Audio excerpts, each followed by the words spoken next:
මිනාසන් කොන්නිචිවා ඔගෙන්කි දෙස්කා. ඉතින් අද අපි කතා කරන්නේ ටිකක් වැදගත් ඒ වගේම අපිට සමීපතම මාතෘකාවක්. ඒ තමයි නේචර් එක. සබාදහම. හැබැයි සබාදහමේ තියෙන දේවල් ජපාන් වලින් කියන්න දන්නවද? එහෙනම් අද ඉගෙන ගමු. යම කන්ද යම ගඟ කවා කවා ගස කී වනාන්තරය මොරි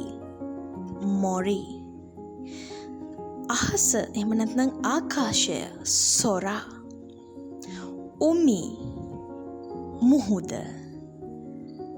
මල හන තනකොළ